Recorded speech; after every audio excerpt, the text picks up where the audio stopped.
محمد نبينا بنور هدينا من مكة حبيبي نور سطاع المدينة من صلى صلاة সাহাবায়ে কেরামের যুগে এমন একটা রোজার বিধান ছিল, ইফতারিতে যদি কেউ ঘুমিয়ে যায়, ইফতারের টাইমে আমরা অনেক সময় ঘুমাই না, ক্লান্ত লাগে শরীর, ঘুমাই যায়, কেউ ঘুমাই গেল, ইফতারির মাগরিবের আজান হয়ে গেল, তখন ওই আল্লাহর বান্দা ঘুম থেকে উঠে আর খাইতে পারবে না, পরের দিনে উপোস রোজা রাখতে হবে।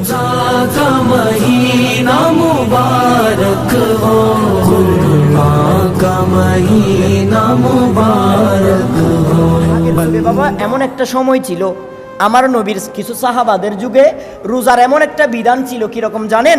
এখন তো আমরা সেহেরিতে খাচ্ছি, তারাবির পরেও খাচ্ছি, ঘুমাচ্ছি, সেহেরিতে খাচ্ছি, আবার সারাদিন উপোস ইফতারি করছি, কিন্তু আগে আমার নবীর উম্মতের ভিতর সাহাবায়ে কেরামের যুগে এমন একটা রোজার বিধান ছিল, ইফতারিতে যদি কেউ ঘুমিয়ে যায়, ইফতারের টাইমে আমরা অনেক সময় ঘুমাই না, ক্লান্ত লাগে শরীর, ঘুমাই যায়, কেউ ঘুমাই গেল, ইফতারির মাগরিবের আজান হয়ে গেল, তখন ওই আল্লাহর বান্দা ঘুম থেকে উঠে আর খাইতে পারবে না, পরের দিনে উপোস রোজা রাখতে হবে।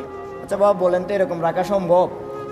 আজকে সেহেরি খাইলাম, সারাদিন রোজা রাখলাম, কাজ করে আসলাম, শুইলাম, ইফতারের আগে শুইলাম, একটু করে রেট হয়ে গেল, ঘুম চলে আসলো, কিন্তু তখনের শরীয়ত ছিল, ব্যবস্থা ছিল যে ওই বান্দা আর ইফতার করতে পারবে না।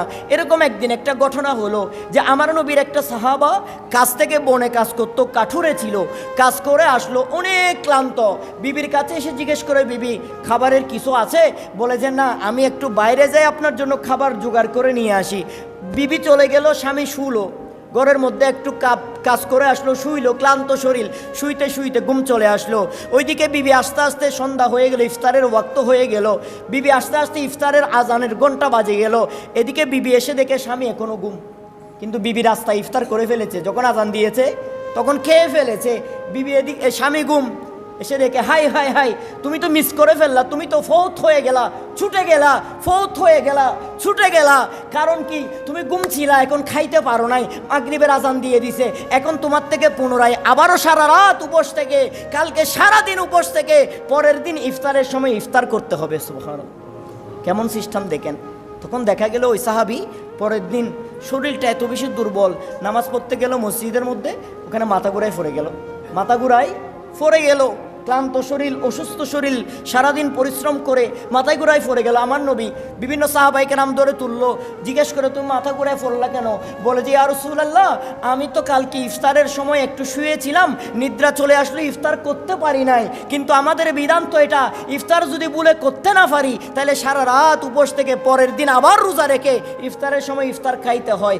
আমার নবী চিন্তা করলেন সাহাবাদের কথা, কষ্টের কথা, সাথে সাথে কোরআনুল কারীমের আয়াতে কারিমা নাজিল দিয়ে আমার নবীকে ইলহাম দিলেন, ইয়া রাসূলুল্লাহ, আপনার সাহাবাদেরকে আজকে থেকে ঘোষণা দিয়ে দেন যে ইফতারের সময় ইফতার করবে, এবং আজকে থেকে সেহেরির বিধান দিলাম। সুবহানাল্লাহ, এর আগে সেহেরির বিধান ছিল না, ওই ইফতারিতে খাইতে হতো, ইফতারিতে খাইতে হতো, ভুলে গেলে শেষ, 2 দিন অনাহারে, সেদিন থেকে সেহেরির বিধান শুরু হলো। সেই জন্য সেহেরি খাওয়া সুন্নত, সেহেরি খাওয়া, সেহেরিতে কেউ মিস করবেন না, সেহেরিটা খাইতে হবে। অনেকে হয়তো ঘুমে টান পায় না, ঘুমের মধ্যে টান পায় না, সেটা অন্য বিষয়, নিয়ত তো ছিল সেহেরি খাবে, টান না ফেলে সেটা অন্য বিষয়, কিন্তু টান পাওয়ার পরেও যদি কেউ সেহেরিকে তো অবহেলা করে, সে গুনাহগার হবে। সে কি হবে? গুনাহগার হবে। সেই দিন থেকে সেহেরির বিধান আমার আল্লাহ দিল, ইয়া রাসূলুল্লাহ, আপনার উম্মতদেরকে বলে দিন ইফতারের সময় ইফতার তো করবে, কেউ যদি ঘুমিয়েও যায়, রাত্রিবেলা উঠে ভোর রাত্রে যেন আবার সেহেরি খেয়ে তার শরীরের মধ্যে শক্তি সঞ্চার করে দিনের বেলায় যেন রোজা রেখে, এবং ইফতারের শুরু হওয়ার সাথে সাথে আউয়ালুল ইফতারুল ওয়াক্ত, ইফতারের প্রথম ওয়াক্তের মধ্যে যেন ইফতার করে। এবং আমি নবী ঘোষণা দিলাম, ইফতারের সময় তোমরা অন্তত একটা খেজুর দিয়ে ইফতার করবা। সুবহানাল্লাহ।